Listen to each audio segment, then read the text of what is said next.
Bienvenidos a la clase de nuestra sesión 3 de Neuro, ¿ya?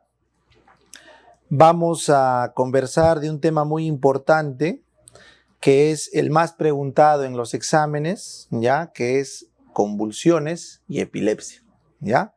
Así que quiero, por favor, que entiendan bien la diferencia entre convulsión y epilepsia, ¿ya? Muy bien, entonces, cuando ustedes hablen con estos dos términos, tienen que lo primero diferenciar que la epilepsia es una enfermedad, ¿ya? Vengan acá. La epilepsia es una enfermedad que afecta del 0,5 al 1% de la población. Es una enfermedad, ¿correcto? Por lo tanto, no todas las personas que convulsionan son epilépticos, ¿ya? Pero todos los epilépticos tienen algún tipo de convulsión, ¿ya? Entonces, la epilepsia es una enfermedad cuya característica principal es la crisis, ¿correcto? La crisis convulsiva, ¿ya? La crisis convulsiva, o mejor dicho, la crisis epiléptica, ¿ya? Eso también vamos a afinar acá. Entonces, una crisis epiléptica, ¿ya? Se define simplemente como un evento de despolarización descontrolada en el cerebro que podría afectar a 1 de cada 10 personas. Entonces tú, yo, cualquiera podríamos a lo largo de la vida experimentar una crisis epiléptica, que es una descarga loca de nuestras neuronas, ¿ya? Esas crisis epilépticas se pueden dividir en focales, cuando solamente afecta a un grupo de neuronas, o en generalizadas, cuando afecta a toda la corteza. Así que los dos tipos de crisis son crisis focales y crisis generalizadas. ¿Está bien? Correcto. Sin embargo, estas crisis, para tú poder verlas, tienes que hacer un electroencefalograma. Es obligatorio. Un electroencefalograma es obligatorio para ver la crisis, donde te va a decir que solo es un grupo de neuronas focal o son todas las neuronas generalizadas. Pero chicos, la verdad es que nosotros no andamos en la emergencia o en el consultorio con nuestro electroencefalograma caminando. ¿Qué es lo que tú ves en una crisis epiléptica? Tú ves al paciente convulsionar. Entonces la convulsión viene a ser la manifestación clínica de la crisis. Entonces se llama convulsiva porque hay una manifestación clínica motora. Cuando yo te digo convulsionar, ¿qué es lo que se te viene a la cabeza? Un pata moviendo piernas y brazos, todo, ¿no? Como electrocutado, ¿no? Eso es lo que se te viene al cerebro en convulsión. Por eso, la convulsión es la expresión clínica de la crisis, pero expresión clínica motora, ¿ya? Por eso es que las crisis se pueden clasificar en convulsivas, cuando es expresión motora, y las no convulsivas, cuando la expresión no es motora. ¿Y qué cosa es una expresión no motora? Sensitiva, sensorial, disautonómica, psiquiátrica, etc. O sea, tu cerebro no solo es movimiento, sácate eso de la cabeza, tu cerebro es sensación, es tacto, tu cerebro es visión, audición, es mente, tu cerebro es sistema nervioso autónomo. O sea, tu cerebro no solo es movimiento, no solamente el área 4 de Brodmann existe. Entonces puede convulsionar otras áreas, entonces son las crisis no convulsivas. ¿Está claro?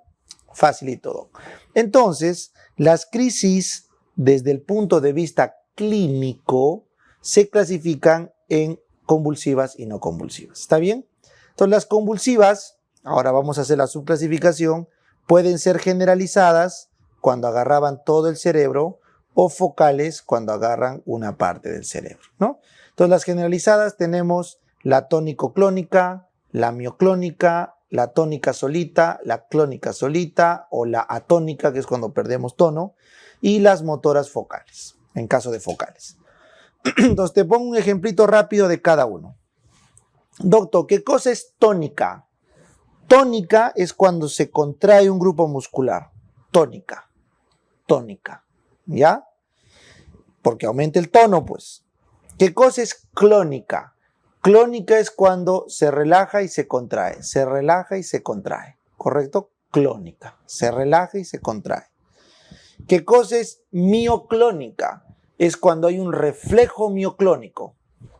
Así, así. Los reflejos, así, es un reflejo, ¿ya? Muy bien. ¿Y qué es atónica? Cuando pierdes el tono, así, se cae la fuerza, pierdes el tono. Muy bien. Entonces, ¿cómo sería un paciente con una epilepsia atónica? Está sentado y pierde el tono, atónica. ¿Correcto? Correcto. ¿Cómo sería uno con epilepsia clónica? Empieza a moverse, flexo-extensión. ¿Ya? Muy bien. ¿Cómo será una tónica? Contracción, solamente un movimiento, contracción. Ya está. ¿Cómo será una mioclónica? Reflejos. ¿Te acuerdas cuando tú estás durmiendo y saltas de miedo, estás en tus sueños y saltas? Esa es una mioclonía del sueño. Es normal. Imagínate eso a cada rato, saltando, saltando. Esa es mioclonía. ¿Ya? Y ahora entenderás que es una tónico-clónica. Una primera fase tónica de más o menos 60 segundos y luego una fase clónica de 90 segundos. Esa es una tónico-clónica generalizada. Es fácil, fácil. Muy bien. Entonces, primera pregunta de examen. ¿Cuál es la crisis convulsiva generalizada más frecuente? La tónico-clónica. Tónico-clónica. ¿Ya? ¿Y en quién ocurre eso? En niños. En niños. ¿Ya? Muy bien. La mioclónica, ¿en quién ocurre? En jóvenes. La mioclónica ocurre en jóvenes. Y la atónica ocurre en recién nacidos. En recién nacidos. Esas son las tres que deben saber, ¿ya? Bacando. ¿En quién son importantes las motoras focales? En los tumores de adulto. Los tumores de adulto me dan motora focal, ¿ya? Los adultos hacen focales, motoras. Muy bien. Ahora vamos a las no convulsivas. Se llaman no convulsivas, ¿correcto? Porque no hay componente motor, ¿ya? No hay componente motor. Entonces, estas no convulsivas pueden ser generalizadas. Estas de acá. Entonces, ¿cómo se llama la crisis generalizada pero no convulsiva? Se llama crisis de ausencia. ¿Qué consiste, Doc? Consiste en que la persona pierde la conciencia, se pierde, por eso le llaman de ausencia, porque se cuelga, pero sin perder el tono muscular. Ese es el dato, sin perder el tono muscular, ¿ya? Y eso a su vez se divide en ausencia típica y ausencia típica, que lo vamos a explicar acá abajo, ¿ya? Lo vamos a explicar acá abajo. Ausencia típica y ausencia típica, ¿ya? Muy bien. Finalmente, las crisis convulsivas parciales, acá, las focales parciales, también se llama, focal o parcial, así también se llama. Entonces, cuando son convulsivas o no convulsivas, pueden ser simples o complejas, ¿ya? Entonces, acuérdate, las crisis convulsivas pueden ser generalizadas o focales. Las crisis no convulsivas pueden ser generalizadas o focales, correcto. Pero a su vez, dentro de las focales, tenemos focales simples y complejas. Entonces, en este caso les he puesto en el resumen, las crisis focales o parciales complejas son aquellas que tienen clínica repetida, prolongadas, más de 10 minutos, con pérdida del sensorio, con automatismos o con fenómeno posital. Por lo tanto, las crisis parciales simples no deben tener repetición, ni prolongadas, ni caída del sensorio, ni automatismo, ni posital. ¿Ya? Entonces esa es la diferencia básicamente. Y se llamará no convulsiva porque la expresión no es motora. Entonces puede ser una crisis visual, auditiva, disautonómica, etc. ¿Ya? Entonces, como yo sé que se te está haciendo un poquito complicado entender este punto, ¿ya? Entonces voy a hacerte acá un esquema sencillo en blanco, ¿ya? Entonces recuerda, la epilepsia es una enfermedad, ¿correcto? Entonces esta epilepsia es diferente a una crisis epiléptica. La crisis epiléptica es una descarga nerviosa descontrolada, ¿correcto? Correcto, doctor. Estas crisis, desde el punto de vista clínico, se dividen en crisis convulsivas porque hay movimiento y en crisis no convulsivas porque no hay movimiento. Correcto, doctor. Estas crisis convulsivas que hay movimiento se pueden dividir en generalizadas y las focales o también llamadas parciales. Igual, las no convulsivas se dividen en generalizadas y estas se dividen en focales o parciales. ¿Correcto? Correcto, doctor. Ahora, las parciales a su vez se subdividen, o sea, las focales o parciales a su vez se subdividen en simples. ¿Por qué se llama simples? Porque no hay pérdida de conciencia, no son largas, no son repetidas, no hay automatismos, no hay fenómeno posital. Y las complejas. Se llaman complejas, ¿por qué? Se llaman complejas porque hay automatismos, hay fenómeno posital, porque pierden el sensorio, porque son prolongadas, o sea, más de 10 minutos, o porque se repiten varias veces al día. ¿Ya? Igual acá, simples y complejas. ¿Está claro? Correcto, doctor. Entonces, dentro de cada uno vamos a ubicar a algún tipo, pues, ¿no es cierto? Entonces, te voy a poner un ejemplo. Doctor, el paciente tiene una crisis visual. O sea, empieza a ver moscas volando, luces, destellos, tiene una crisis visual. Entonces, clasifícamelo a ver qué crisis es la crisis de este paciente. ¿Convulsiva o no convulsiva? No convulsiva, doc, porque no hay movimiento, es visual. Correcto. ¿Generalizada o parcial? Parcial, doctor, porque solo es la vista, no es toda la corteza. Correcto. ¿Simple o compleja? Depende, doc. ¿Hay algún trastorno del sensorio prolongado? No. Simplemente ve luces en 30 segundos y se le pasa. Simple, doctor, porque no hay nada de los fenómenos que usted dijo acá. Nada de eso. Ya está. Así se clasifica. Sencillo. ¿Ya? Paciente viene con una clínica de se le mueve la mano izquierda por 40 segundos, nada más. Mano izquierda, área motora. Crisis convulsiva, parcial, simple. Otro casito, paciente viene con movimiento de la mano, pero después de un tiempo cae al suelo y empieza a moverse todo el cuerpo y pierde la conciencia.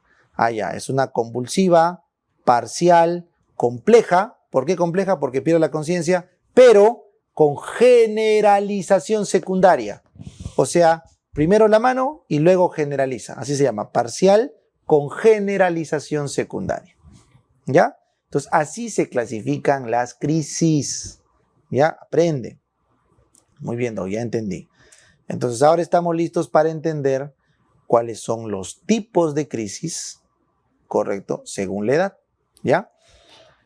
Entonces, las crisis que les había comentado acá, las crisis tienen varios tipos de crisis, pero también se producen por diferentes noxas o causas. Las causas de las crisis se clasifican por edad.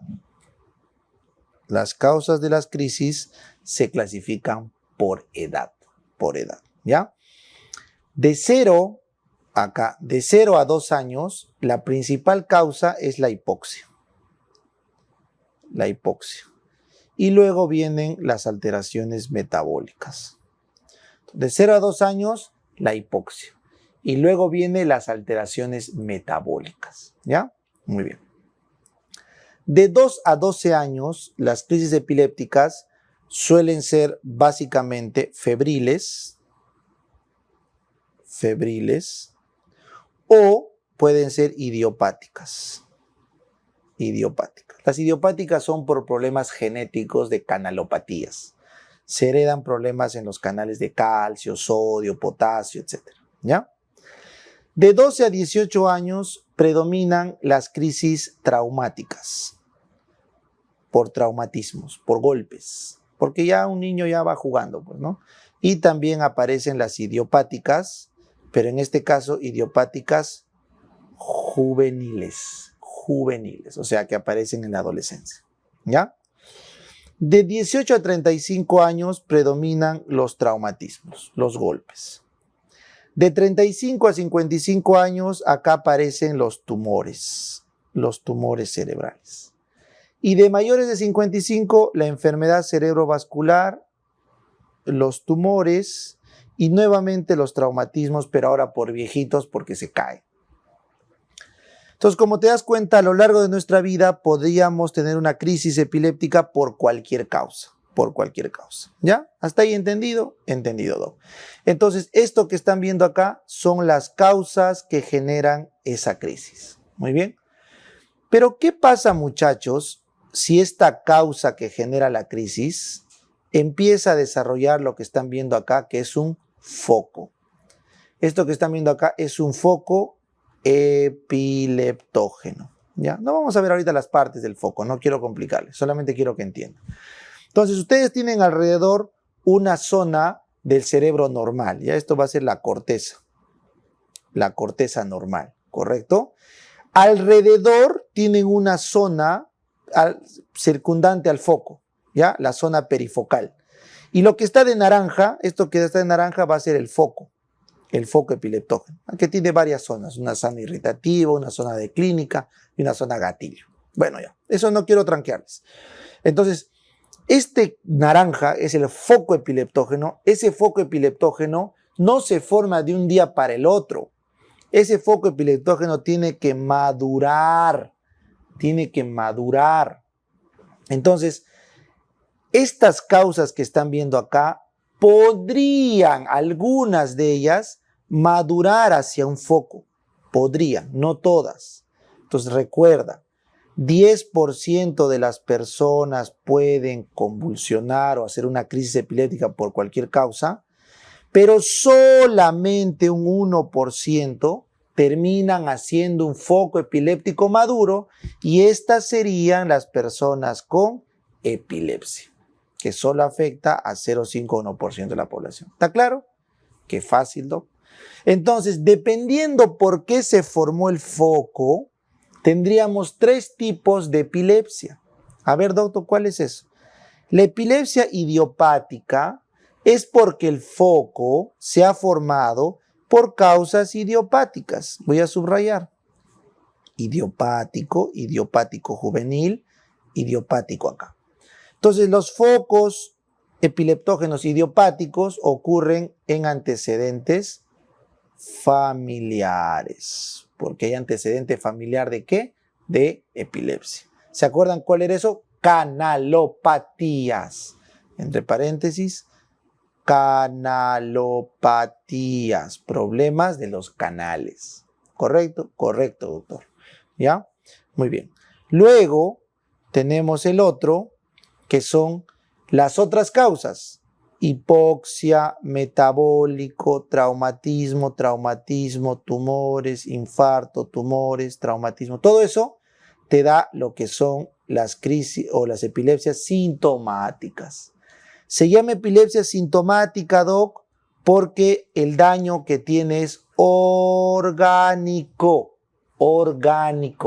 Y eso se evidencia en la resonancia magnética con contraste, en la imagen.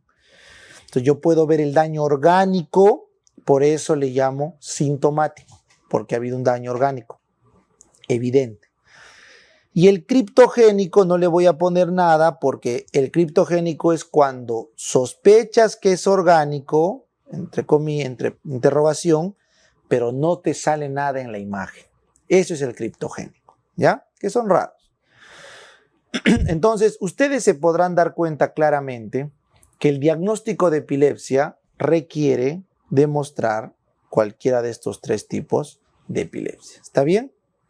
Entonces, para hacer un diagnóstico de epilepsia, vénganse acá, tú tienes que demostrar el foco epileptógeno, ¿ya? Entonces, la forma de diagnosticar epilepsia es bien fácil. Yo te hago una pregunta. Si tú tienes un foco epileptógeno, ¿es necesario que vuelva a aparecer la noxa para que hagas la crisis? Ya no, doctor, porque el foco epileptógeno solito se irrita y solito me produce la epilepsia.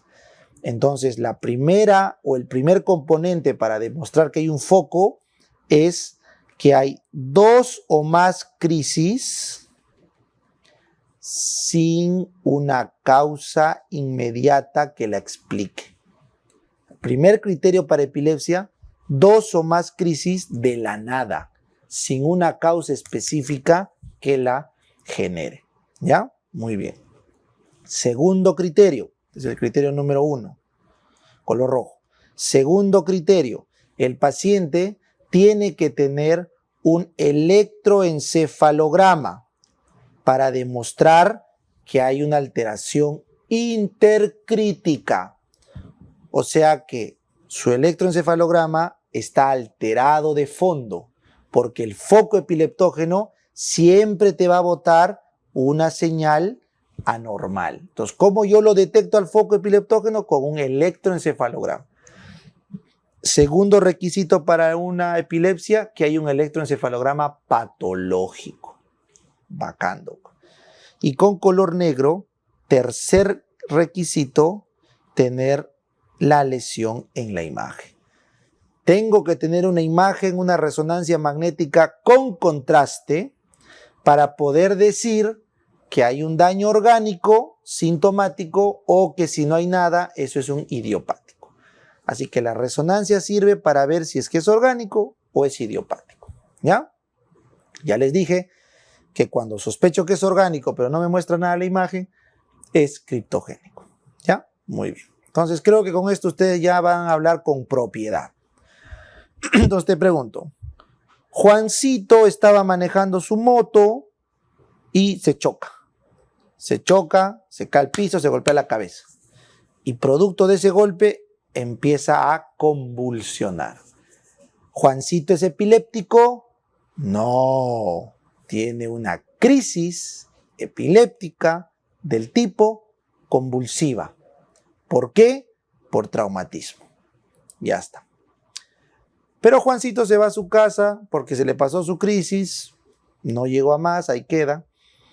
Pero después de ese accidente, cuando está sentado en su casa al mes del accidente, Juancito, mientras está sentado, empieza a convulsionar. Todos se desesperan en su casa, pero se le pasa. Te pregunto, ¿Juancito es epiléptico? Todavía no, pero puede que sí, porque no se ha golpeado, no hay una causa aparente. Entonces, ¿qué me está faltando para hacer el diagnóstico? Una segunda crisis. Entonces, si otra vez Juancito vuelve a convulsionar, ahí sí, segunda crisis sin causa aparente, tengo que hacerle un electro, tengo que hacerle una tomografía o una resonancia que es de elección. Y de repente me doy con la sorpresa de que donde se golpeó se hizo un hematoma y ahí se formó una calcificación que es un foco epileptógeno. ¿Ven? Así es como se diagnostica una epilepsia. Fácil, ¿verdad? Fácil. Muy bien, entonces ahora vamos a conversar de los síndromes epilépticos. Los síndromes epilépticos. ¿A qué me refiero con esto? Cuando ustedes tienen un paciente con epilepsia, tengo un paciente con epilepsia, ese paciente con epilepsia va a tener un tipo de crisis característica. Ese paciente va a tener un electroencefalograma característico o una imagen característica. Ese paciente va a tener un desencadenante de su crisis. Ese paciente va a manifestar su crisis a cierta edad, y va a tener un cierto pronóstico y va a responder a un cierto grupo de fármacos. Entonces, los neurólogos, como se han dado cuenta, oye, todas las crisis de ausencia, tipo de crisis, tienen un patrón en electroencefalograma de 3 Hz, así, de un patrón lento, ¿no? De 3 Hz, perdón, un patrón rápido, muy bien, que no tienen nada en la resonancia, imagen, y que se desencadenan de la nada, aunque a veces va con un poco con la hiperventilación, que se presenta a los 5 años de vida, ya, que tiene buen pronóstico porque se desaparece en la adolescencia y que responden a la etosuximida. Entonces, como lo clasifican, estos neurólogos le ponen síndrome de crisis de ausencia típica. ¿Entiendes? Entonces, los síndromes epilépticos se llaman así porque tienen un tipo de crisis, un patrón del electro, un desencadenante, una edad de presentación, un pronóstico y un tratamiento para cada uno. ¿Se dan cuenta? Entonces, los 5 síndromes que quiero que ustedes aprendan, porque en verdad, chicos, hay un montón de síndromes, es un par de docenas, y no quiero tranquearles, quiero que se aprendan estos 5. Estos 5, ¿ya? El síndrome de West, el de Lennox-Gastaut, la ausencia típica y la atípica, y la mioclonía juvenil. ¿Está bien? Voy a resumirles estos 5 síndromes epilépticos para que nunca se confundan. ¿Ya? A ver, Doc, vamos por partes. En el síndrome de West, ¿cuál es el tipo de crisis? Las crisis son flexoextensoras. Flexoextensoras. ¿Correcto? Chiquito hace espasmos de flexoextensión. ¿Ya? En el Lennox-Gastaut, que ven acá, Gastaut, las crisis son polimorfas. Polimorfas. ¿Qué es una crisis polimorfa? Todo. Son clónicas, tónicas, tónico-clónicas, atónicas, mioclónicas, ausencia. Tienen todo, polimorfa. Muy bien. En las ausencias típicas, como su nombre lo dice, las crisis son de ausencia. ¿Se acuerda, Doc, que era una crisis de ausencia? Cuando no perdías el tono muscular, pero te desconectabas, una generalizada. Pero se llama típica porque estas ausencias duran menos de 15 segundos y se repiten varias veces al día. Mientras que las ausencias atípicas se llaman así porque hay ausencias, pero que duran más de 15 segundos y ocurren pocas veces al día. ¿Ya? Esa es la diferencia. Y la epilepsia mioclónica juvenil se caracteriza justamente por mioclonos. Mioclonos de miembros superiores sin perder la conciencia. La conciencia está ok. Entonces, las epilepsias mioclónicas son mioclonos, pero de miembros superiores sin perder la conciencia. Eso, chicos, viene a ser el primer patrón o el primer concepto de un síndrome. El tipo de crisis. ¿Está claro? Claro, doctor. Ahora, enséñeme el electro. ¿Cómo es el electro? Ah, eso es bonito. En el síndrome de West, lo que tenemos en el electro es un patrón conocido como ipsarritmia. Ipsarritmia. Las ipsarritmias es un patrón en el síndrome de West. ¿Ya? Muy bien. En el Lennox-Gastaut tenemos polipunta onda de 3 Hz. Polipunta onda de 3 Hz difuso. ¿Ya?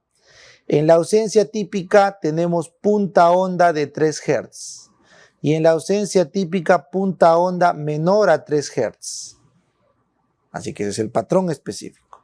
Y en la mioclónica juvenil tenemos polipunta onda y punta onda también difusos. ¿Ya? Difusos. De 3 Hz. ¿Ya? Así que sus patrones son así descritos. De todos estos, el que yo quiero que lleven es el síndrome de West.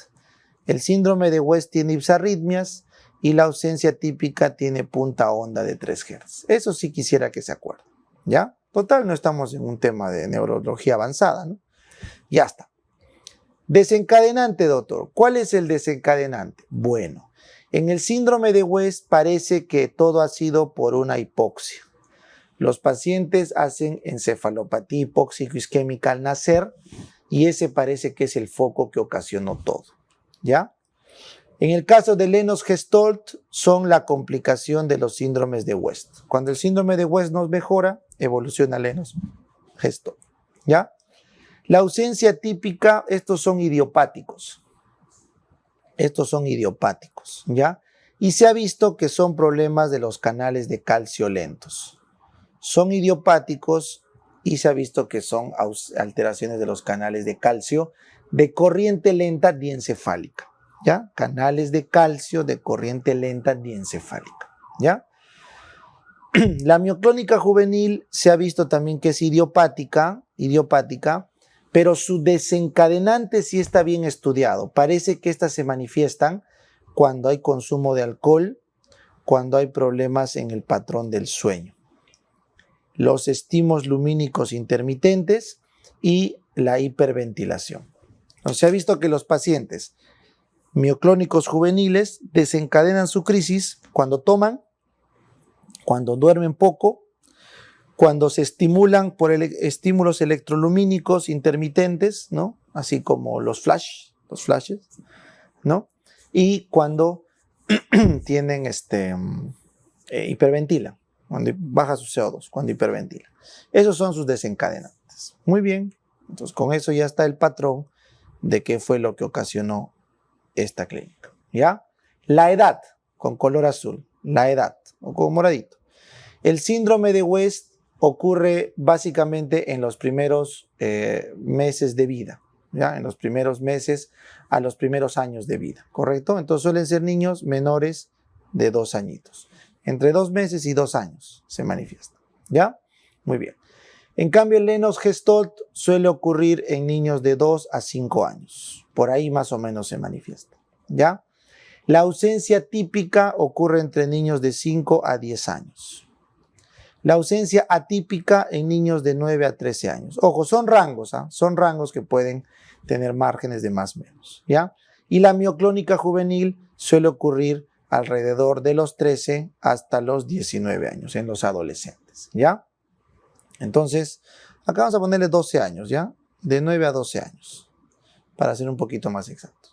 Entonces, los primeros 2 años de vida, West. De 2 a 5, Lennox. De 5 a 10, las ausencias típicas. De 9 a 12, las atípicas. Y las mioclónicas juveniles de 13 a 19, ¿ya? Entonces, con eso ya tienes la edad.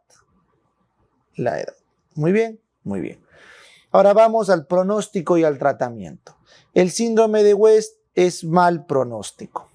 El síndrome de Lennox es muy mal pronóstico. La ausencia típica es buen pronóstico. La ausencia típica es un pronóstico moderado, porque puede como no puede curar. Y la mioclónica juvenil también es un buen pronóstico, pero siempre con tratamiento, ¿ya? Siempre con tratamiento. Muy bien. ¿Cuál es el tratamiento, doc? Para el síndrome de West se utiliza fármacos fuertes, generalizados, como el ácido valproico. El Lennox-Gastaut requiere felbamato, que es mucho más fuerte y tóxico. La ausencia típica se trata con etosuximida o con ácido valproico. La ausencia típica solo con ácido valproico, la etosuximida no sirve. Y la mioclónica juvenil siempre debe recibir ácido valproico, ¿ya? Así que ese viene a ser el manejo de estos síndromes característicos. Bueno, entonces les he dejado unas 3 fotitos para que no se olviden. Cuando vean un bebito con electroencefalograma, sospechen West o Lennox-Gastaut. Cuando vean un niño con la mirada perdida, sospechen crisis de ausencia.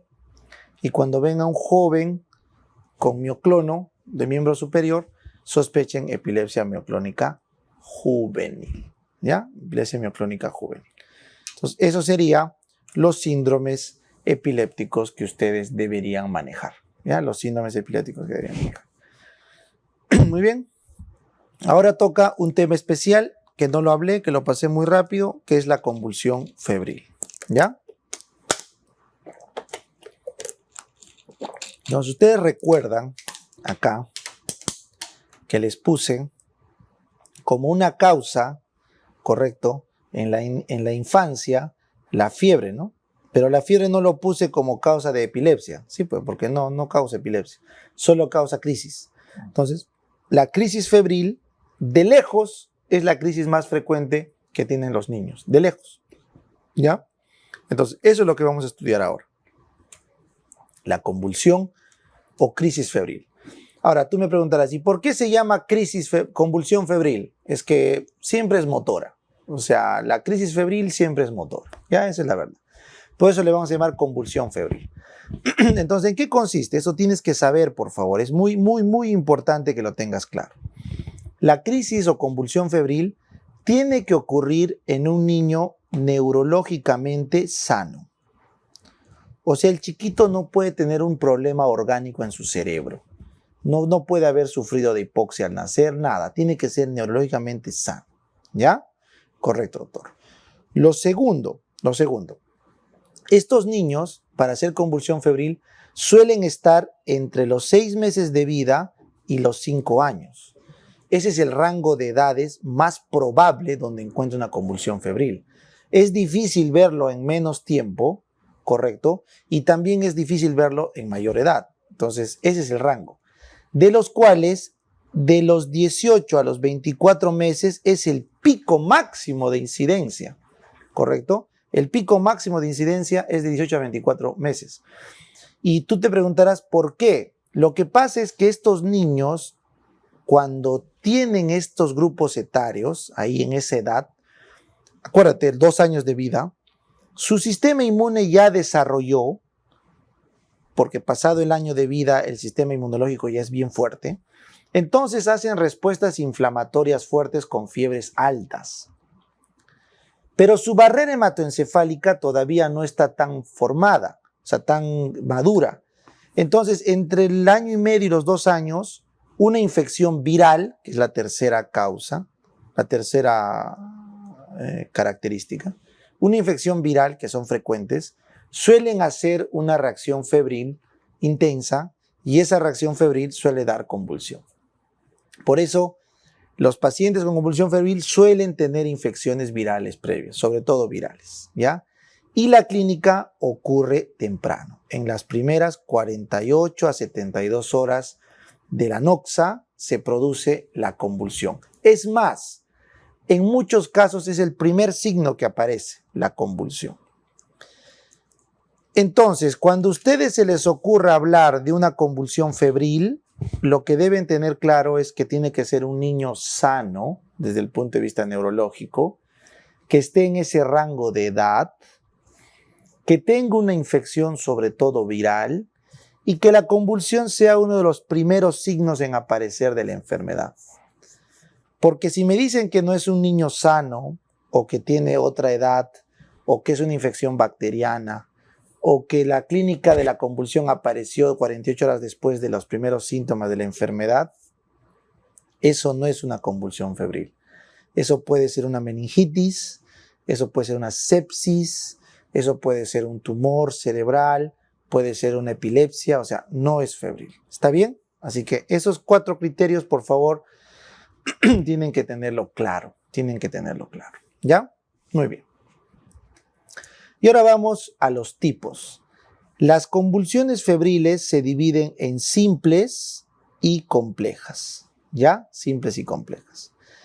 La mayoría, casi un 70%, son simples y un 30% son complejas. ¿Ya? Entonces, claramente las simples son más frecuentes. En algunos libros van a leer de 70 a 80 y por lo tanto este sería de 30 a 20. ¿Ya? Correcto. Entonces, ¿cuál es la diferencia, doctor, entre simple y compleja?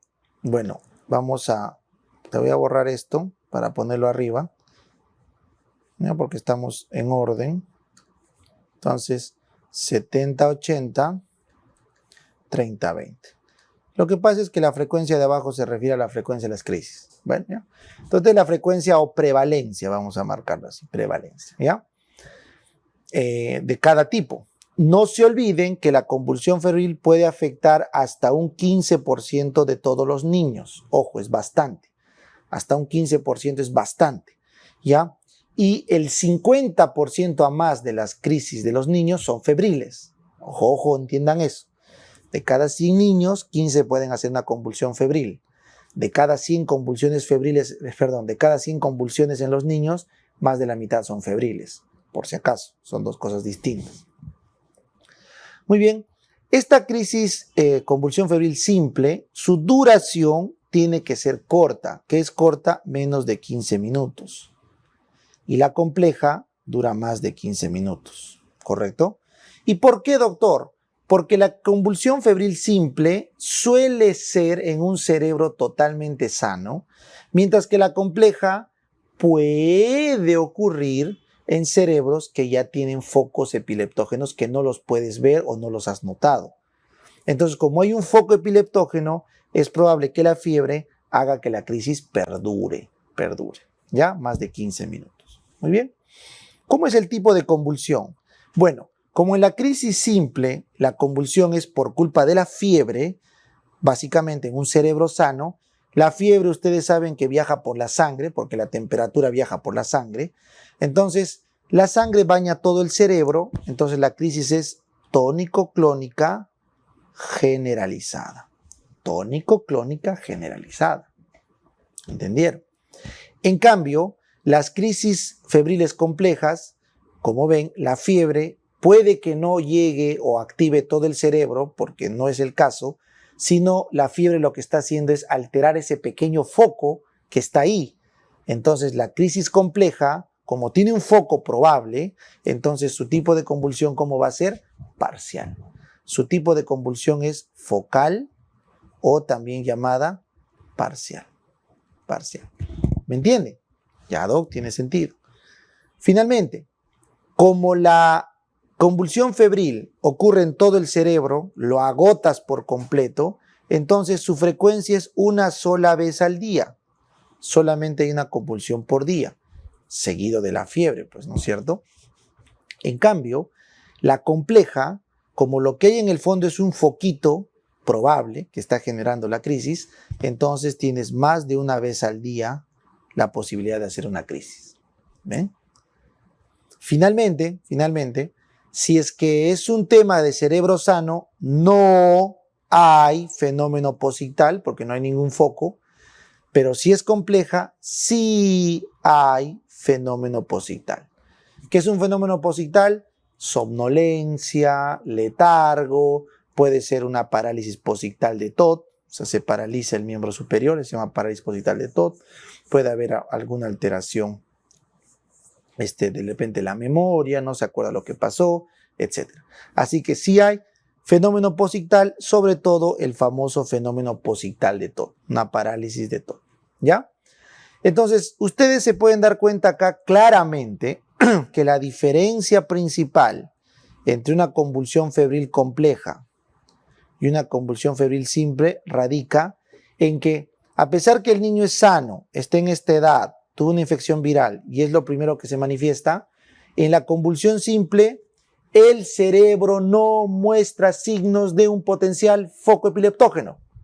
Por lo tanto, tiene buen pronóstico y no quiere decir que va a ser epiléptico.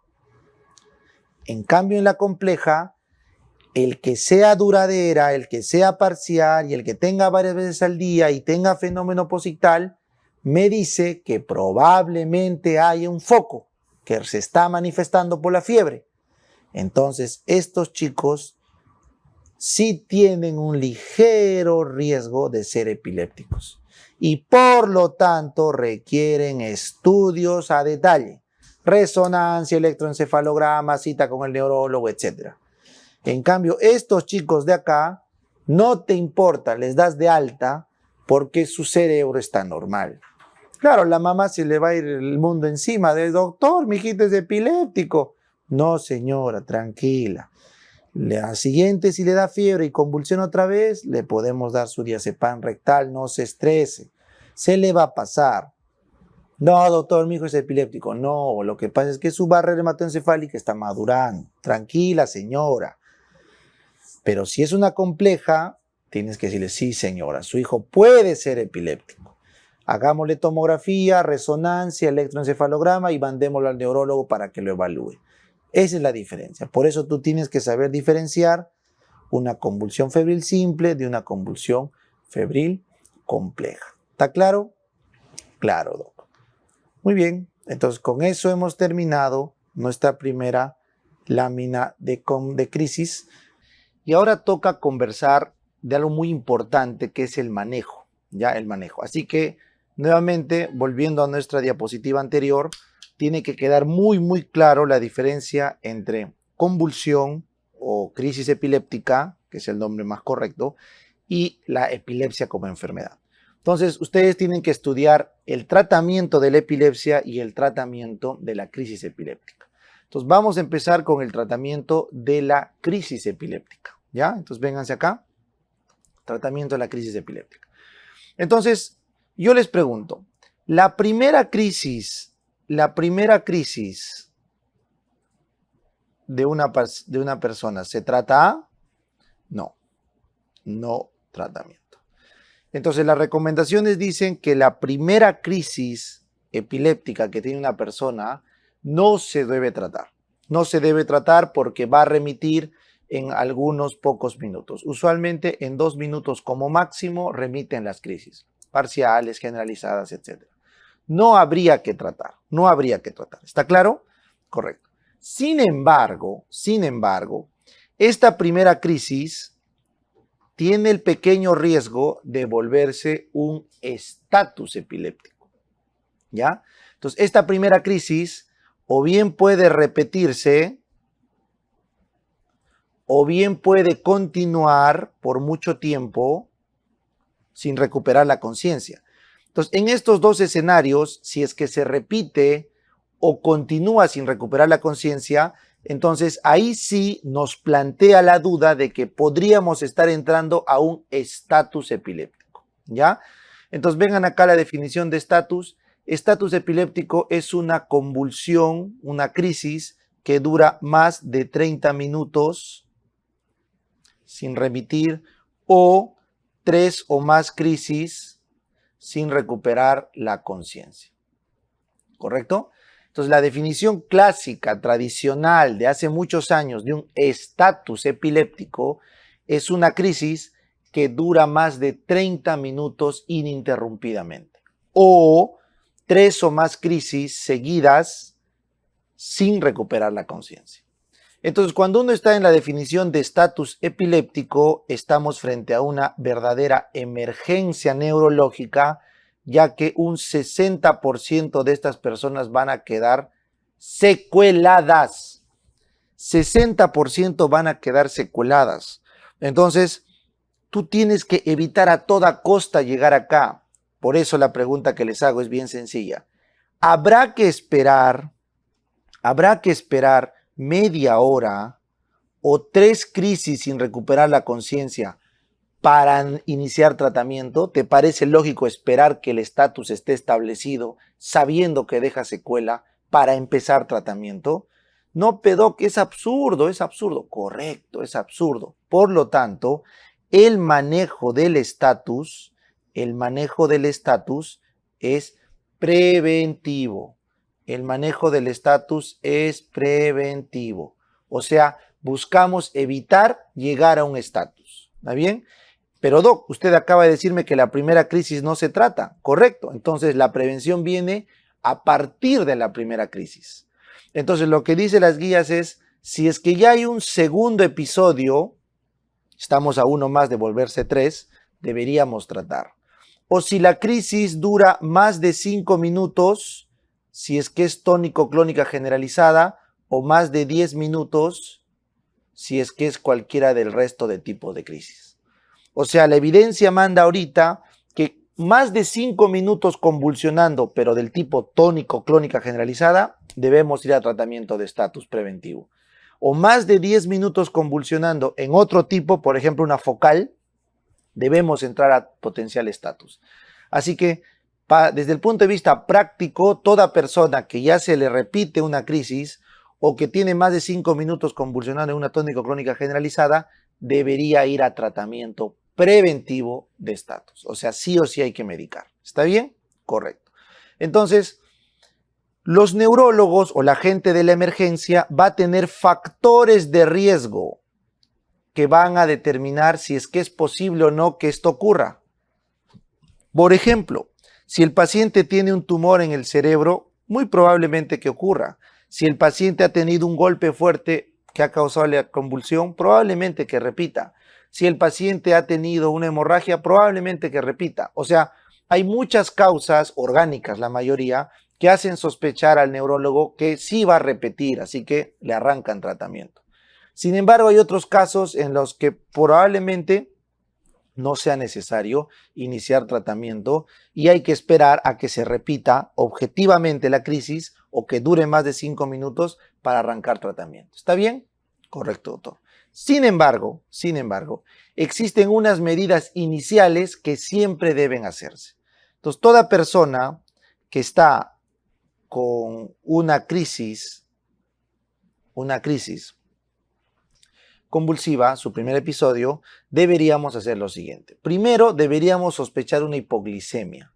Entonces, por eso se da glucosa en bolo con tiamina. ¿Ya? Ustedes ya saben que la tiamina o vitamina B1 se utiliza ante la sospecha de pacientes alcohólicos, porque cuando das mucha glucosa, bajas la disponibilidad de tiamina y si el paciente es alcohólico ya tiene tiamina baja, entonces puede desencadenar un síndrome de Wernicke. Así que la guía recomienda bolo de glucosa y le puedes agregar tiamina si es que sospechas que es un paciente alcohólico, como manejo inicial. Luego tienes que hacer exámenes de laboratorio.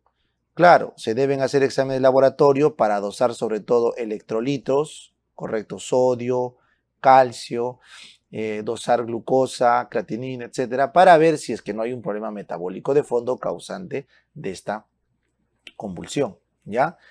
Claramente tenemos que evaluar el famoso ABCD, eso es obvio, ¿no es cierto? Eso sí es obvio. Siempre el ABCD va a ser primero porque tenemos que ver que hay algún riesgo de repente que está comprometiendo la vida del paciente, entonces eso también tiene que estar evaluado, ¿ya?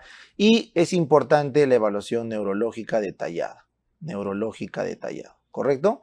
Ya está. Adicionalmente a todo este manejo tenemos que buscar las posibles causas de la convulsión, causas que pueden ser metabólicas, pueden ser infecciosas, pueden ser orgánicas. Entonces, para metabólicas, bueno, habrá que hacer una serie de exámenes auxiliares para ver si hay intoxicaciones, lo que fuera. Para infecciones habría que ver si hay fiebre, meningitis. Y para orgánica, ver si hay focalización y pedir imágenes. Como se están dando cuenta, este manejo inicial del estatus es igualito al manejo del coma. Así que recuerden, en lo que vimos en coma es muy parecido al manejo inicial del estatus. Muy bien. Sin embargo, como les dije, ante la presencia de factores de riesgo o ante la repetición del evento o la duración mayor a 5 minutos, es imperativo iniciar el tratamiento médico, ¿correcto? Entonces, el tratamiento médico tiene un manejo inicial, voy a pintar acá, tiene un manejo inicial que le llaman de primera línea y tiene un manejo secundario de segunda línea o el manejo de casos refractarios, ¿ya? Tienes dos momentos. ¿Ya? Bueno, en verdad son tres momentos. ¿Por qué, Doc? Porque el primer momento es este. El primer momento es la evaluación inicial. Esa es la primera fase, ¿ya? La segunda fase es el manejo farmacológico con la primera línea. Y la tercera fase es el manejo refractario. El manejo refractario en caso que no responda. ¿Entendido? Entendido, Doc. Entonces, ¿cómo deben manejar los neurólogos o la gente de emergencia un potencial estatus epiléptico? Potencial. Bueno, lo primero, tienen que poner dos accesos venosos. Uno, dos. Tienen que poner dos vías, dos brazos, derecho e izquierdo. ¿Ya? Dos vías. En la primera vía, en el primer acceso endovenoso, vamos a utilizar benzodiazepinas, ¿correcto? En el primer acceso endovenoso vamos a utilizar benzodiazepinas. La benzodiazepina de elección es el lorazepam. El lorazepam, ¿correcto? 0.1 miligramos por kilo, esa es la dosis, lorazepam, que se prefiere, ¿por qué? Porque es de elevada potencia y de corta duración. Eso deben tener claro. El lorazepam se prefiere como primera línea de manejo benzodiazepínico preventivo del estatus porque es de máxima potencia como el diazepam, pero de poca duración y por ende no genera riesgo de sedación o de potencial adicción. ¿Ya? Entonces, no, porque el lorazepam se metaboliza al toque y ahí queda. Muy bien. En cambio, si no tenemos lorazepam, que es lo que ocurre en nuestro país, la opción es diazepam. Entonces, el diazepam es un fármaco muy potente, pero de mucha duración. Por lo tanto, tiene alto riesgo de sedación y alto riesgo de dependencia en su utilización. Entonces, la benzodiazepina del tipo diazepam, porque tiene un metabolito que es el oxazepam, No se recomienda en primera línea, pero como no tenemos lorazepam, esa es la respuesta en casi todas las preguntas que nos hacen de manejo de estatus, ¿ya? De ACEMAM. Muy bien. Como datito, voy a poner acá con celeste, si no logran tener acceso endovenoso, porque el paciente no se le encuentra vena, tu opción es midazolam, pero intramuscular. Tu dosis es midazolam intramuscular, ¿ya? Ese es tu manejo. Muy bien. En teoría, estas benzodiazepinas deberían actuar en un rango de 2 a 5 minutos. El efecto debería verse en un rango de 2 a 5 minutos. Si es que no lo ves, puedes seguir administrando PRN. O sea, se puede seguir dando en función de la respuesta clínica, ¿ya? Así que primera vía endovenosa de la primera línea de tratamiento, benzodiazepinas, ¿ya? La gran mayoría de las convulsiones con esto es más que suficiente para su tratamiento, más que suficiente. Sin embargo, apunten esto, si tenemos factores de riesgo positivos, los que vimos acá, estos de acá, paciente con tumores, con hemorragia, con una causa orgánica evidente, ¿no es cierto? O de repente es un paciente epiléptico que se ha descompensado, porque antes que me olvide, la causa número 1 de estatus epiléptico es la suspensión de los fármacos antiepilépticos en un epiléptico. O sea, la causa número 1 para hacer un estatus es dejar de tomar tu tratamiento antiepiléptico, ¿ya? Entonces, si tienes todos esos factores, los neurólogos o la gente de emergencia dice, no, vamos a usar una segunda droga por si acaso. Entonces, frente a los factores de riesgo, en el segundo acceso endovenoso, en el otro brazo, le pasamos fosfenitoína, ¿correcto? Entonces, el tratamiento de la segunda, voy a hacer con azul, es la fosfenitoína. 20 miligramos por kilo es lo que se conoce en el argot médico como la epaminización. Se le va a epaminizar, ¿ya? Se le da fosfenitoína, que es un fármaco potente bloqueando los canales de sodio, que vamos a ver ahora, y se ve con eso que puedes claramente prevenir futuras crisis en casos de factores de riesgo. Siempre tengan mucho cuidado con el corazón porque da arritmias y mucho cuidado con la ataxia cerebelosa. Así que con la fosfenitoína, mucho cuidado con las arritmias, ¿ya? No se recomienda en algunos casos de intoxicación como de cocaína, porque los intoxicados con cocaína pueden ir peor si les damos fosfenitoína, ¿ya? Muy bien. Si el paciente es arrítmico o tiene algún riesgo de interacción farmacológica de la fosfenitoína con algún fármaco, entonces la segunda opción que puedes usar como fármacos adicionales es el valproato. El valproato parenteral también es un fármaco eficaz para prevenir que el estatus progrese. Y si, por ejemplo, el valproato, saben que no se puede dar en pacientes con problema hepático, está contraindicado, entonces el levetiracetam vendría a ser tu tercera opción de tratamiento según UpToDate y según las guías internacionales. Levetiracetam también puede servir como un fármaco que ayude en esta primera línea de tratamiento epiléptico. ¿Está claro? Perfecto, doctor, perfecto. Entonces, si no mejora con una dosis de fosfenitoína, valproato, levetiracetam, le puedes duplicar. Una sola vez se duplica, nada más. Si con esa dosis duplicada el paciente no mejora, se le conoce como un estatus refractario. ¿Ya? Entonces, ¿qué deben hacer si a la segunda dosis de fosfenitoína o de valproato o de levetiracetam no mejoró? Entonces lo califican como un estatus refractario. Eso significa que tienen que hacer lo siguiente. Primero, tienen que corregir todos los trastornos metabólicos que tenga el paciente. Tienes que buscar y corregir esos trastornos de sodio, calcio, glucosa, lo que fuera que tenía de base que lo habías hecho en tu análisis inicial. Lo segundo, tienes que ver la disponibilidad de UCI y tienes que ponerlo a una ventilación en caso que requiera, ¿correcto? Entonces, si el paciente está teniendo problemas ya para su intercambio gaseoso, UCI con ventilación. Y si no, UCI para monitorización de electroencefalograma. O sea, tiene que entrar a UCI y monitorizar el electroencefalograma de forma constante, ¿ya? Ese es el tratamiento. Y finalmente, estos pacientes en UCI van a recibir un sedante potente, que puede ser fenobarbital, puede ser pentobarbital o puede ser midazolam, pero en este caso midazolam parenteral, ¿no? Endovenoso.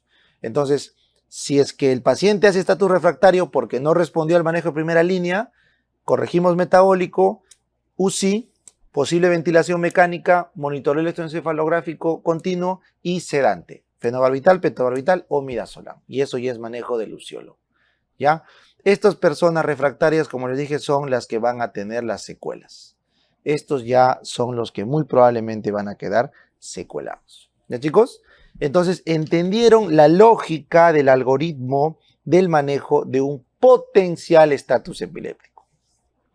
Si la pregunta de examen te viene con que la persona ya está convulsionando más de media hora, ya es un estatus. Haz lo mismo, pero ya va a quedar secuelado, muy probablemente, ¿ya? Entonces tú siempre prepárate para preguntas donde te digan que el paciente va con 5 minutos, 6 minutos de convulsión. Igual el tratamiento es como han visto acá. ¿Está claro? Chévere. Muy bien. Ahora, una vez que ya has atendido un estatus epiléptico, vamos a tratar la epilepsia. Entonces, ustedes se acuerdan en las diapositivas anteriores qué cosa era la epilepsia. Sí, doc, si me acuerdo. A ver, cuéntame. Son dos o más crisis epilépticas sin causa aparente. Correcto, sin causa aparente. Más un electroencefalograma alterado. Un electroencefalograma alterado intercrítico. Correcto, o sea, hay un patrón alterado intercrítico. Más una resonancia magnética nuclear con contraste para descartar lesión orgánica. Si no hay lesión orgánica, no importa, igual se ha diagnosticado la epilepsia, pero se llama epilepsia idiopática. Pero si tiene resonancia alterada, es una epilepsia sintomática. Entonces, la suma de estos tres hacen el diagnóstico de una epilepsia. ¿Correcto? Correcto, doctor. Sencillo. Muy bien. Entonces, un paciente epiléptico te va a decir, doctor, mire, ayer he vuelto a ir a la emergencia porque he convulsionado. Ya no puedo vivir, mi vida ya no tiene tranquilidad porque yo no sé si voy a convulsionar en la combi, en mi casa o sabe Dios manejando, ¿no? Entonces tú tienes que darle un tratamiento que permita que la persona pueda hacer su vida diaria, manejar un carro, estudiar una profesión, todo, y controlar su foco epileptógeno. Entonces, para tú darle tratamiento, tú tienes que ver ese foco epileptógeno está generando una crisis generalizada o está generando una crisis parcial. Eso es muy importante que te respondas esa pregunta. No te olvides, a modo de repasito, muy rápido, que para la despolarización de una neurona se requiere canales de sodio voltaje dependientes, canales de calcio voltaje dependientes, ¿correcto? Que liberen sus neurotransmisores excitadores. Ustedes saben que el principal excitador es el glutamato, es el principal excitador, mientras que el principal inhibidor es el GABA, ¿correcto? El GABA. Entonces, tú para tener una despolarización descontrolada típica de una crisis epiléptica, tienes que tener un montón de actividad de los canales de sodio, un montón de actividad de los canales de calcio, un montón de liberación de glutamato y poca liberación de GABA. ¿Se entiende, verdad? Porque esa combinación va a dar lugar a una crisis epiléptica. Por lo tanto, el tratamiento farmacológico va dirigido ¿a qué? Va dirigido a, no sé, con verde, bloquear los canales de sodio voltaje dependiente, bloquear los canales de calcio voltaje dependiente, bajar los receptores o bloquear los receptores AMPA-NMDA del glutamato y aumentar la disponibilidad del GABA. Ese es el tratamiento. Entonces, dependiendo cuántos de estos mecanismos las drogas ataquen o no, tendremos fármacos de amplio espectro. A ver, ¿cuáles son los fármacos de amplio espectro? Valproato y topiramato son fármacos de amplio espectro. ¿Por qué? Porque se meten con varias de estos mecanismos. Mientras que la etosuximida, la carbamazepina y la fenitoína son de espectro reducido, ¿correcto? Entonces, esa es la principal diferencia que quiero que sepan.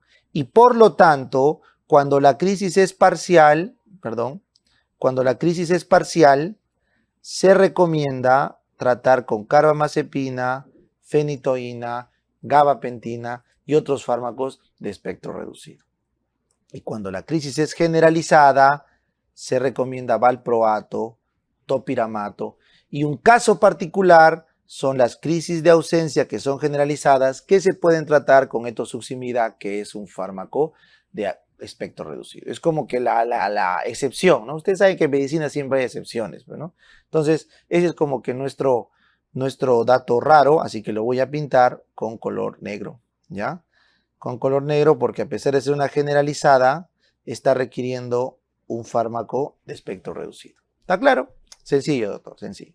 Entonces, ahora que ya sabes la razón por la cual dar un valproato, un topiramato, o dar una carbamazepina o fenitoína, o ya sabes la particularidad de la etosuximida, que es para las crisis de ausencia, que son generalizadas, entonces vamos a ver un poquito de cada fármaco, su mecanismo de acción, su epilepsia de elección y sus efectos adversos. ¿Les parece? Ya. Entonces empezamos. El valproato, ¿qué hace, Doc? El valproato bloquea los canales de sodio, disminuye también los canales de calcio lento, aumenta la disponibilidad del GABA. Del GABA disminuye los receptores que actúan con el glutamato, ¿no? Con el glutamato. Hace todo, ¿ya? El topiramato disminuye los canales de sodio, también aumenta los GABA, disminuye la vía del glutamato, pero no tiene que ver con los canales de calcio. No es fuerte su importancia en los canales de calcio, ¿ya? Y se ha visto que también actúa sobre los canales de potasio, ¿ya? Aumenta la hiperpolarización liberando potasio del intracelular, ¿ya? Muy bien. La etosuximida, voy a hacer con color negro, solamente disminuye los canales de calcio lentos, los canales de calcio de corriente lenta del diencéfalo. Los canales de calcio de corriente lenta del diencéfalo. La carbamazepina solamente disminuye los canales de sodio voltaje dependientes. Y la fenitoína también disminuye los canales de sodio voltaje dependientes. Por eso se llaman de espectro reducido. ¿Ya? Bien. No hay que hacer con azul para mantener el orden, pues, ¿no? Disminuye los canales de sodio voltaje dependientes. Chévere, chévere. Muy bien. Ahora los efectos adversos. El principal efecto adverso del valproato es hepatotóxico y da leucopenia. ¿Ya? Su principal efecto adverso por el que podríamos dejar de recetarlo es porque es hepatotóxico, eleva las transaminasas y nos da leucopenias severas. Ahí lo quitamos. Por ahí te sube un poco de peso, se te cae el pelo, esas son cosas menos importantes, ¿ya? Lo que sí es complicado es hepatotoxicidad y leucopenia. El topiramato es mucho más tolerado, pero nos da náuseas, vómitos, mareos, que por ahí no hay problema, pero da patología neuropatía. Ese es el dato. El topiramato se ha asociado a parestesias, hipoestesias, hormigueos, neuropatías. Y a veces esa es la razón principal por la que se interrumpe el topiramato. ¿Ya? Muy bien. La etosuximida, Doc, felizmente es de buen perfil. Da náuseas, da vómitos, da cefaleas, pero es en general bastante seguro. Por eso esta es la droga de primera elección en los niños que tienen crisis generalizadas de ausencia, pero típicas, ¿ya? Entonces, como la etosuximida es un fármaco bastante seguro, es de primera elección en los niños cuando tienen crisis generalizadas de ausencia del tipo típico, ¿ya? Típico. Porque si fuera atípico, se usa valproato, como todas las generalizadas, ¿ya? Carbamazepina, Doc, carbamazepina tiene un buen perfil, correcto. Sus efectos adversos son náuseas, vómitos, cefalea, mareos, correcto. Y te disminuye los leucocitos, ¿ya? Disminución de los leucocitos. Que son tolerables. Y a casos extremos, sí la carbamazepina puede dar leucopenia severa y ahí sí tiene que cortarse, ¿ya? Pero lo normal es que náuseas, vómitos, cefalea, mareos y disminución de leucocitos. Un efecto adverso importante que se ha visto en la carbamazepina es el CIHAT, correcto, y te da hiponatremia. La hiponatremia asociada al CIHAT inducido por carbamazepina. ¿Ya? Ese es un efecto adverso importante y frecuente. ¿Ya? Muy bien. La oxcarbamazepina es peor, da más hiponatremia. ¿Ya? Muy bien. La fenitoína, doctor, ¿qué efectos adversos tiene? Este sí es complicado. La fenitoína se considera de segunda línea para crisis parciales, mientras que la carbamazepina es de primera línea para crisis parciales, porque la fenitoína sí tiene efectos adversos graves. Por ejemplo, doc, arritmias, que ya les dije, arritmias, ataxia, porque trae lesión cerebelosa, en manejo agudo. Y en manejo crónico se ha visto que da hipertrofia gingival, crecen las encías, hipertricosis, los pelos crecen demasiado, ya, no estoy diciendo hirsutismo, hipertricosis, crece pelo por todo lado, ya. Después tenemos un aumento del crecimiento de los rasgos faciales, aumentan los rasgos faciales, se vuelve más tosca la frente, las cejas. Entonces la forma de acordarse esto es, la fenitoína te vuelve feo, hipertrofia gingival, hipertricosis y te vuelve tosca la cara. Por eso es que la fenitoína no se recomienda, porque causa dermatosis reactiva, altera la piel, dermatosis reactiva. ¿Ya? Muy bien. Entonces, por estas razones se prefiere carbamazepina. ¿Entendido? Entendido, doc. Y ahora vamos al tratamiento. El valproato se utiliza en todas las crisis generalizadas, en toditas. La tónico-clónica generalizada, las de ausencia típicas, las atípicas, se utiliza en las mioclónicas juveniles, en todas, ¿ya? Si es que no tolera el paciente el valproato, se le recomienda topiramato. Topiramato también es para todas las generalizadas, pero menos para la de ausencia. En la de ausencia no se recomienda porque, como ven, no tiene acción en los canales de calcio, mucho, ¿ya? La etosuximida, ya les dije, es para las crisis de ausencia típicas, y la carbamazepina y fenitoína es de elección, pues, en todas las parciales, ¿no es cierto? Primera línea carbamazepina, segunda línea fenitoína, en las crisis parciales, ¿ya? Muy bien. Entonces, creo que con eso está bien resumido toda esta parte de tratamiento de la epilepsia. Ahora, ¿cómo es el manejo a largo plazo? Recuerden, los fármacos antiepilépticos FAE, siempre deben darse monodosis. Lo ideal siempre es dar monodosis, ¿correcto? A la menor dosis posible, por los efectos adversos, ¿correcto? Y siempre tienes que monitorizar su concentración en el plasma cuando estás consumiéndolo con otros medicamentos de igual acción. O sea, no de igual acción, sino de cronicidad parecida. Por ejemplo, vas a tomar un FAE con anticonceptivos, vas a tomar un FAE con antituberculosos, con antirretrovirales. Entonces, como son tratamientos de larga data, tienes que monitorizar. Y la otra condición para monitorizar es cuando tienes riesgo de problemas de farmacocinética. Por ejemplo, las gestantes cambian su volumen de distribución y hay riesgo de teratogenia. Los ancianos cambian su volumen de distribución. Entonces, en ciertos grupos como gestantes, ancianos, pacientes edematosos, etcétera, hay que dosar la concentración de FAE. No lo olviden, ¿ya? No lo olviden. Muy bien. Los pacientes, cuando dejan de tomar su FAE, casi siempre terminan haciendo un estatus epiléptico. La causa número 1 de estatus epiléptico, les dije, es dejar de consumir el FAE. Y finalmente, el FAE se puede retirar cuando el paciente ya ha tenido entre 2 a 5 años sin crisis. Eso va a depender de la causa. Entonces, los neurólogos, cuando ya tienen 2 años sin crisis, pueden pensar en bajar la dosis del FAE y al 5.º año ya muchas veces lo dejan de recetar, ¿ya? Entonces, eso ya es un manejo individualizado del fármaco antiepiléptico, ¿ya?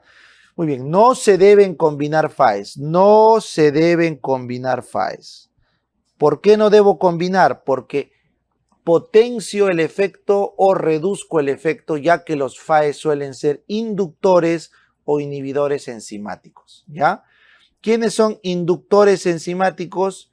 la carbamazepina, la fenitoína, el fenobarbital. Son inductores enzimáticos. ¿Y quiénes son inhibidores enzimáticos? El ácido valproico o valproato, el topiramato. Son inhibidores. Así que no se recomienda combinar fármacos antiepilépticos porque pueden cruzar sus efectos entre ellos. ¿Ya? Acá. Entonces creo que con eso tenemos bastante información sobre cómo deberíamos afrontar una pregunta de tratamiento de la epilepsia, no del estatus, de la epilepsia. ¿Ya? Muy bien. Entonces con eso hemos terminado la parte de epilepsia. ¿Ya? Ahora vamos a conversar sobre esclerosis múltiple, que es la última patología de nuestro resumen, ¿ya? La esclerosis múltiple es una enfermedad muy importante que tenemos que conocer ya que ha venido recientemente en varios exámenes, ¿ya? Entonces, ¿qué podemos conversar de la esclerosis múltiple? Primero, recordar que la esclerosis múltiple es una enfermedad neurológica discapacitante frecuente. Entonces, la esclerosis múltiple es una causa muy frecuente de enfermedad neurológica discapacitante en jóvenes. En jóvenes. Exactamente en mujeres de edad entre 30 y 40 años más o menos. Las mujeres jóvenes son el principal grupo etario que sufre de esta enfermedad. Se ha visto asociado la etnia caucásica, ¿correcto? Y en el hemisferio norte, ¿ya? Muy bien. ¿Qué cosa es esta bendita esclerosis múltiple? Vamos a la fisiopatología. La esclerosis múltiple no es más que la desmielinización por autoanticuerpos, pero ojo, a diferencia del Guillain-Barré, que es una desmielinización de la célula de Schwann periférica, esta es una desmielinización de los oligodendrocitos. Se desmielinizan los oligodendrocitos, o sea, es del sistema nervioso central. Se desmieliniza el sistema nervioso central. Por lo tanto, esta desmielinización, ¿qué va a causar? Va a causar crisis de focalización, porque estás alterando arriba la sustancia blanca del sistema nervioso central, que van a remitentes, correcto, pero recurrentes. O sea, son crisis que dan por brotes donde focalizas y luego se vuelve a mielinizar, te normalizas, pero luego recurre a lo largo de la vida. De tal forma que puede ser recurrente, estacionario, o sea, no empeora, puede ser recurrente progresivo, cada vez es peor la crisis, recurrente progresivo, que el dibujo correcto es así, recurrente progresivo, ahí está, cada vez peor, ¿no es cierto? Puede ser progresivo desde el inicio, sin mejoría, o en algunos casos puede ser progresivo y luego desaparece, que es menos probable, ¿ya? Así que el cuadro más frecuente que tenemos de la esclerosis múltiple es el cuadro recurrente y progresivo. O sea, cada vez los nuevos ataques son peores. ¿Está bien? Correcto, doctor. Entonces, esta crisis de focalización remitente va a tener dos tratamientos. Un tratamiento de la crisis aguda y un tratamiento preventivo de la progresión. ¿Está claro? Entonces, el manejo de la esclerosis múltiple va a ser un tratamiento de la crisis aguda y un manejo para evitar la progresión. Muy bien. Entonces, ¿cómo se diagnostica? Fácil, fácil. Si tú puedes demostrar que existen crisis típicas de la esclerosis múltiple que no se explican por otra enfermedad y tienes por lo menos 2 o más crisis bien demostradas, has hecho el diagnóstico de esclerosis múltiple. Esos son los famosos criterios de McDonald. Los criterios de McDonald, revisados en el 2017, son el gold estándar diagnóstico de la esclerosis múltiple. 2 o más crisis con evidencia fehaciente de que se deben a esclerosis múltiple. ¿Y qué es la evidencia fehaciente? Que la focalización correlaciona con hallazgos imagenológicos del territorio lesionado. O sea, el paciente focaliza de repente con parestesias de miembros superiores y la lesión está pues en el área al área sensitiva del cerebro o en la médula. O la persona focaliza con vértigo y la lesión está en el territorio posterior. O focaliza con pérdida visual y la lesión se nota en los nervios, en el par óptico. O sea, si tu clínica la confirmas con una imagen de desmielinización, entonces haces el diagnóstico. Si no la puedes confirmar, entonces ya pues tienes que cumplir otros criterios adicionales como la imagen alterada en otros sitios. Y si tienes una sola crisis, se te hace un poco más complejo demostrar los criterios de McDonald y se llama esclerosis múltiple probable. ¿Ya? Así que recuerden que el diagnóstico es clínico radiológico. Clínico radiológico. Y últimamente se ha visto que si no puedes demostrar con la resonancia, se puede dosar en el líquido cefalorraquídeo las bandas oligoclonales. Las bandas oligoclonales se dosan en el líquido cefalorraquídeo, así como otras proteínas también derivadas de la inflamación y del oligodendrocito, y se ha visto que tienen especificidad similar, no igual, pero similar a la resonancia y se puede usar como un criterio adyuvante al diagnóstico dentro de McDonald. ¿Ya? Así que sí están las bandas oligoclonales en los criterios de McDonald. ¿Ya?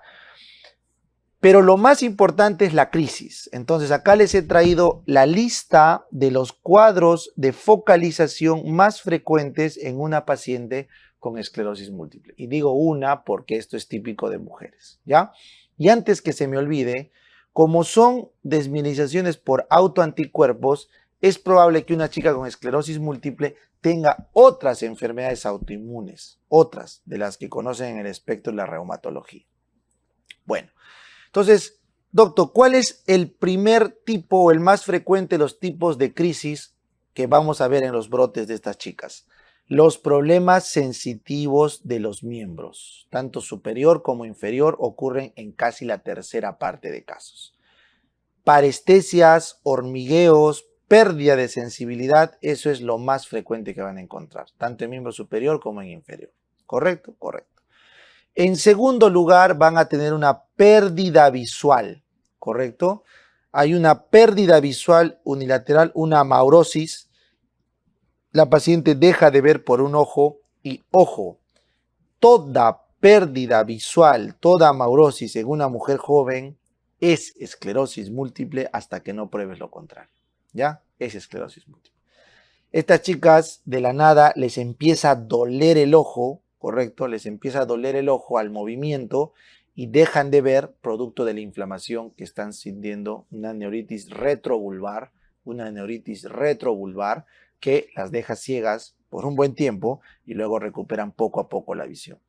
Datito curioso es cuando se exponen a calor, ponte se van al sauna o a un vapor, el ojo se les vuelve a inflamar y se empeora su pérdida de visión. O sea, se desencadena crisis con el calor, ¿ya? Muy bien. Otra clínica que también pueden presentar es déficit motor subagudo, 9% de casos. Ojo, ahí dice bien claro subagudo, no es una focalización. O sea, no es que la paciente está normal y no siente su brazo, no, eso es un infarto. O no mueve su brazo, perdón, es un infarto. Lo que pasa es que siente que lo tiene débil, cada vez más débil y luego ya no lo mueve. O sea, hay un déficit motor subagudo que se instaura en varios días. Eso te diferencia de un ataque vascular, ¿ya? Muy bien. Luego tenemos diplopía en un 7%. Eso se conoce como oftalmoplejía internuclear. La oftalmoplejía internuclear. ¿En qué consiste? Vamos a usar este dibujo de acá. Miren, cuando nosotros queremos mirar hacia la izquierda, imagínate acá, o bueno, a la derecha para mantener el gráfico, cuando yo quiero mirar a la derecha, tengo que excitar el recto externo derecho. Este recto externo derecho está en el puente de Barolio, en la protuberancia, ¿no es cierto? Entonces, el núcleo del sexto derecho mira hacia la derecha en el ojo ipsilateral, o sea, el ojo derecho, pero debe mirar con el ojo izquierdo por el recto interno. Entonces le mando una señal al fascículo longitudinal medial, este que ven acá es el fascículo longitudinal medial, y este va a subir al mesencéfalo para decirle al tercer par craneal contralateral que por favorcito se contraiga y mire hacia medial. O sea, el recto interno inervado por el tercer par del lado izquierdo tiene que contraerse. Si es que la paciente mira a la derecha con este ojo, pero no puede mirar con este otro, entonces decimos que hay un problema en el fascículo longitudinal medial, ¿correcto? Hay una oftalmoplejía porque no pueden conectarse estos núcleos, a una oftalmoplejía internuclear. ¿Está bien? Correcto. ¿Cuál puede ser la causa? Que este fascículo longitudinal medial está desmielinizado. ¿Entendido? Entendido, doctor. Entonces, ¿qué es lo que ocurre en estos pacientes con esclerosis múltiple? Les digo que miren a la derecha y este ojo no abduce, o no aduce en todo caso. Les digo que miren a la izquierda y el otro ojo tampoco aduce. O sea, hay una oftalmoplejía internuclear bilateral porque está inflamado los fascículos. Pero yo me doy cuenta que no es un problema del mesencéfalo porque le digo que mira al centro y sí puede mirar. Cuando va a conjugar la mirada hacia el centro, y eso solamente depende del tercer par craneal, lo hace bien. Entonces, cuando no puede mirar hacia afuera de los lados derecho o izquierdo, porque el ojo que abduce se queda lento, pero sí puede mirar con los dos ojos a su nariz, porque el tercer par craneal de ambos lados está bien, entonces he demostrado que el problema es en el fascículo, o sea, se ha desmielinizado el fascículo. Entonces probablemente estemos frente a una esclerosis múltiple. Así que una diplopía con oftalmoplejía internuclear en mujer joven es esclerosis múltiple hasta no demostrar lo contrario. ¿Ya? Muy bien. Luego, signos mucho más raros, pero te los pongo por si acaso. Vértigo, 2%. No es frecuente, así que cada vez que sospechen vértigo un joven, es más probable que sea un problema del octavo par, un problema periférico, o un problema de repente en el oído interno. En cambio, el signo del Hermit sí es bien curioso, es raro, pero es curioso. El signo del Hermit es cuando te pasa corriente por la columna, por la médula, cuando flexionas la cabeza. Entonces, si yo al paciente le flexiono la cabeza y siente corriente en su columna, en su médula, ese es un signo del Hermit típico de la esclerosis múltiple. ¿Ya? Y finalmente recordar que la esclerosis múltiple no duele. No es frecuente que la parestesia periférica vaya con dolor, con hiperestesia, con alodinia. No. Si hay dolor periférico, eso es una neuropatía por vasculitis, lo más probable, pero no por esclerosis múltiple. ¿Está claro? Chévere, doc. Muy bien, entonces, si yo cumplo los criterios clínicos de la esclerosis múltiple, o sea, 2 o más ataques de cualquiera de estos, yo debo de confirmar, corroborar con alguna prueba adicional que es el territorio el que se está afectando. Entonces, para eso se hace una resonancia magnética nuclear con contraste y también sin contraste. En este caso les he puesto una con contraste, ¿ya? Entonces voy a mostrarles rapidito acá en nuestro cromita estas imágenes, a ver si nos podemos orientar, ¿ya? Entonces ahí lo ven, ya está. Entonces voy a utilizar la mano porque estamos con tomografía o con resonancia. Entonces mire, cuando ustedes en una tomografía están evaluando un caso agudo de esclerosis múltiple, lo que va a ocurrir es desmielinización, ¿verdad? ¿Verdad, doctor? ¿Y qué es la desmielinización? Inflamación. ¿Y la inflamación qué va a hacer en la resonancia? Va a haber una señal de hiperintensidad. Porque hay mucha agua, pues, mucha agua. Entonces, estas cosas que ven, estos puntos blancos, son puntos de hiperintensidad. Esos deditos que ven ahí son las desmielinizaciones. Esto que ven acá, ahí está, todo eso son las desmielinizaciones. Entonces, los lugares más frecuentes donde encontramos estos signos de desmielinización, estos dedos, porque parecen unos dedos, pues así, parecen unos dedos que salen de hiperintensidad, ¿correcto? Ocurren acá. En la zona periventricular, ahí lo tienes, periventricular, está clarito. ¿Dónde más? En la zona pericallosa, ahí está, pericallosa. ¿Dónde más, doctor? Acá abajo, en el cerebelo y en el tronco encefálico, ahí atrás. Y bueno, más abajo que ya no tengo imagen, en la médula. Así que los lugares más frecuentes donde encontramos estos focos de desmielinización son periventricular, ahí está, pericalloso, acá está, tronco y cerebelo, acá está, y médula espinal, que no tengo la imagen porque ya pues solo pueden coligar. Entonces, si encontramos la clínica y encontramos en la resonancia el correlato anatomopatológico, o en este caso imagenológico sería el término correcto, esa es una crisis totalmente probada, 2 o más crisis, criterios de McDonald, la persona tiene esclerosis múltiple. ¿Ya? Sencillo, muchachos. Muy bien. Entonces, regresamos. Ahora vamos a la gran pregunta. ¿Cómo se trata, doctor? ¿Qué hago? ¿Me voy a morir si tengo esclerosis múltiple? No, no te vas a morir. No aumenta la mortalidad. Ese es otro dato. La esclerosis múltiple no aumenta la mortalidad. ¿Qué es lo que pasa? Disminuye la calidad de vida. Nada más. Disminuye la calidad de vida. No aumenta la mortalidad, baja la calidad de vida. ¿Correcto? Correcto. Entonces, lo que se ha buscado en el manejo de esta enfermedad es primero tratar la fase aguda. Primero tratar la fase aguda. O sea, tenemos que tratar esa crisis aguda para evitar que deje el mayor daño posible. Recuerda que es una inflamación aguda, así que ¿con qué podríamos bajarlo? Con corticoides, correcto. Los pulsos de metilprednisolona, pulsar a la paciente, se ha visto que mejoran la clínica. Así que manejo agudo, pulsos de metilprednisolona para remitir esa crisis o por lo menos hacerlo menos grave. ¿Ya? Bacán, doctor. Sin embargo, yo quiero que la persona a largo plazo mejore. Entonces, existen fármacos modificadoras de la enfermedad, ¿ya? Drug Modifying Therapies, terapia modificadora de la enfermedad, perdón, Disease Modifying Therapy, DMT le llaman en Estados Unidos en inglés. Tratamiento modificador de la enfermedad, o sea, va a evitar que la progresión se haga más tórpida y va a hacer que la calidad de vida mejore. Entonces, para prevenir esa progresión y modificar el curso de la enfermedad, tenemos los siguientes medicamentos. El interferón beta, ahí está, el acetato de glatiramer, el natalizumab y el fingolimod, ¿ya?